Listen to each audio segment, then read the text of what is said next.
Here's a question for you. What do a Ford F-250 gasoline truck and a Toyota Prius plug-in hybrid have in common? Coming to you from underneath my daughter's Prius today because, well, it's missing something right here.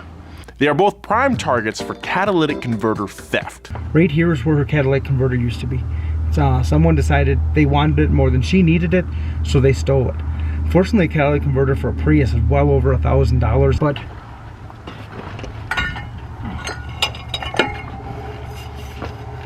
this $10 pipe is going in its place. There's an old saying in Tennessee, I know it's in Texas, probably in Tennessee, that says, "Fool me once, shame on you." If fool me, we can't get fooled again. It's going to take a little bit of welding and a couple of clamps, but yeah, I'm not going to pay $1,000 for a cat.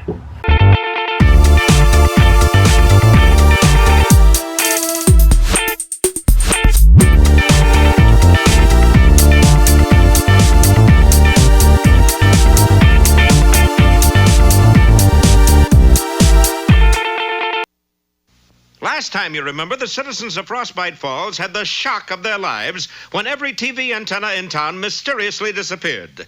Their reaction was instantaneous. Our lives are ruined. Did you know that catalytic converter theft has quadrupled in the last year? I think that's the most frustrating part to me. Isn't that my daughter's catalytic converter was stolen? Is that she's not alone. There's thousands, tens of thousands of people like her. I like the environment. I don't want to remove, I haven't removed, I don't want to not replace a component that's there for emissions control, but come on, you can't just let people steal them left and right and expect everyone and their brother to just replace them on their own. Plus it's a Prius. A Prius with no cat still has to pollute less than your average truck. But the most mysterious thing of all was the way the antennas had disappeared. You may not believe this, boys, but every one of them was bitten off. Bitten off? You mean there's some metal-munching monster loose in this town? Now, let's not jump to conclusions, boys. There's probably some logical explanation. Sure make a better story my way.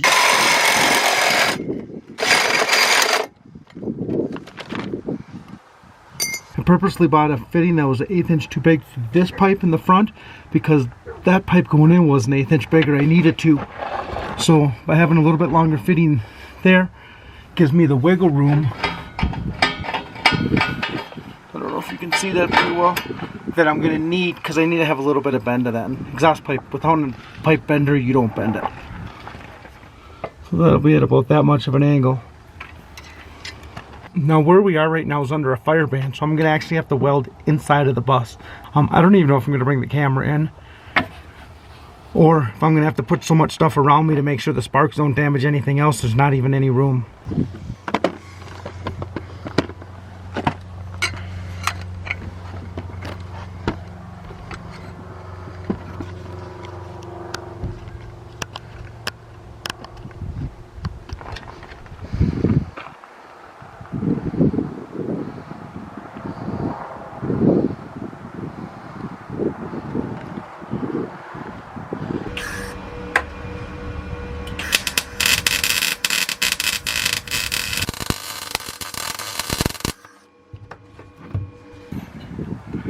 I have my high flow cat. All in, I'm about $40 into this. I had to buy 10 feet of pipe. Got 9 feet, almost 9 feet of it sitting over here. I don't know what I'm going to do with. 3 clamps, even though I only needed 2, and then those 2 adapters. So way cheaper than a cat. I didn't remove the cat, so I don't even feel bad doing this. Let's just get it done. Kind of funny, as an auto shop instructor, I bet I had 25 students ask if they could straight pipe their car, take off their cat. And I always told them no. I'm like, no, I can't legally remove a cat. I still believe that you can't legally remove it. Good thing I didn't remove this one.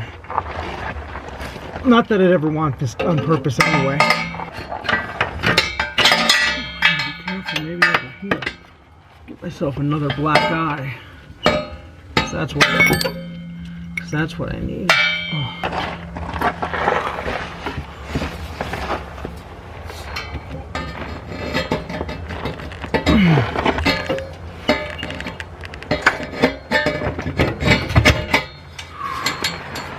Got it. Let's get this car down and see how it sounds.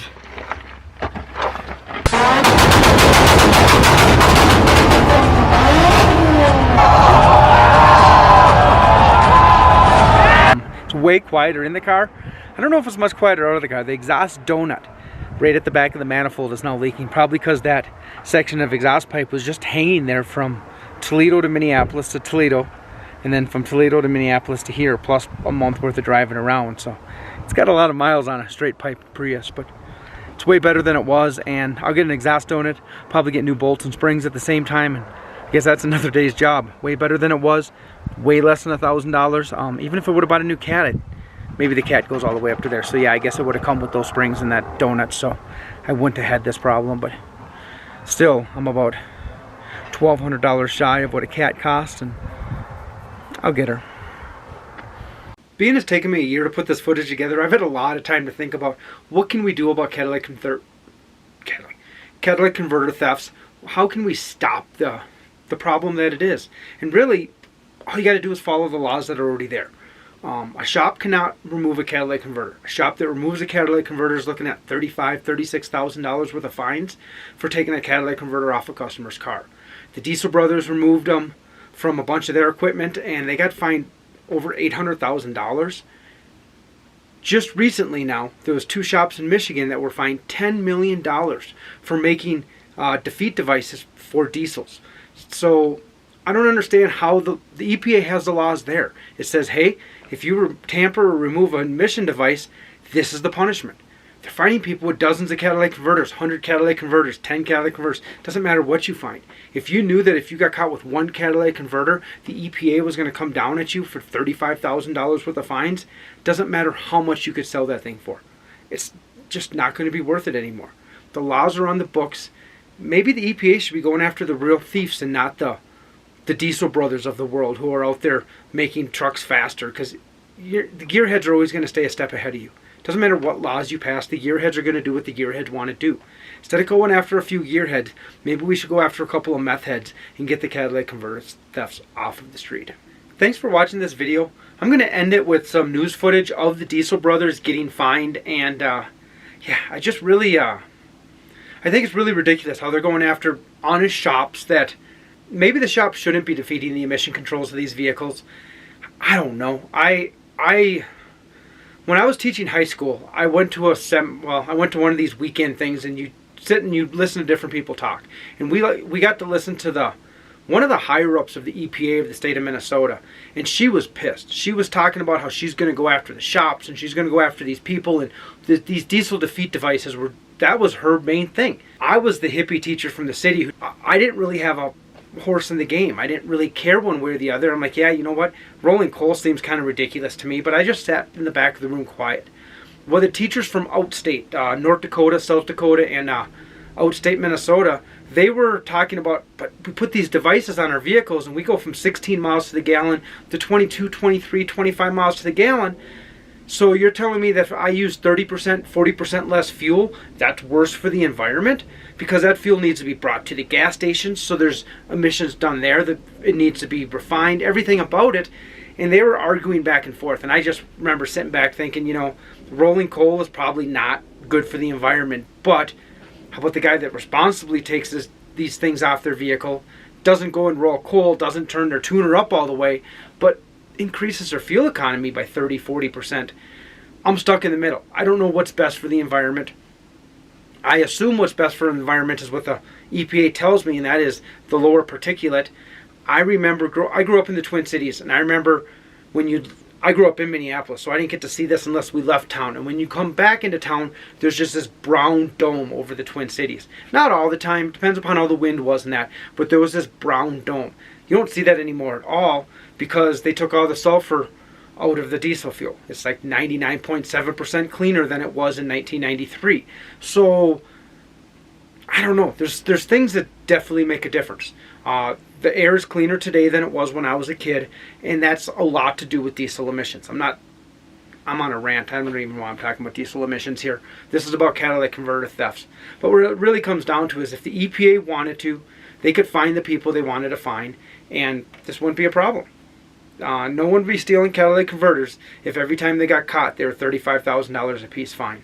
Oh, and the EPA fines, it's a civil penalty. It's not a criminal penalty. So the burden of proof is lower on the EPA to prove that you did wrong. So you could go after these catalytic converter thieves. You don't have to prove where or that they stole these converters. You just have to say, hey, you're in possession of 5 catalytic converters. If you can't show me the 5 that you replaced these with, you don't have receipts of, hey, I put new catalytic converters on these cars. They could fine you $35,000 and not know what car it came off of. The rules are there. The punishments are there. They just have to be followed. Let's go after real thieves. Thanks for watching. Is Fox 13's Live at 5. Now that a 4-year lawsuit has ended, the Diesel brothers are sharing their side of the story. A federal judge ordered the custom truck makers to pay more than $800,000 to the U.S. government as well as Davis County for polluting Utah's air. According to a lawsuit filed against the Diesel brothers back in 2016, Sparks and his team stripped pieces like the DPF from their trucks, violating the Clean Air Act. The attorney for the Diesel brothers does not dispute that they had 23 trucks missing these important pieces, and neither did the judge, who ordered the Diesel brothers pay more than $800,000 to the U.S. government, 10% of which will go to Davis County.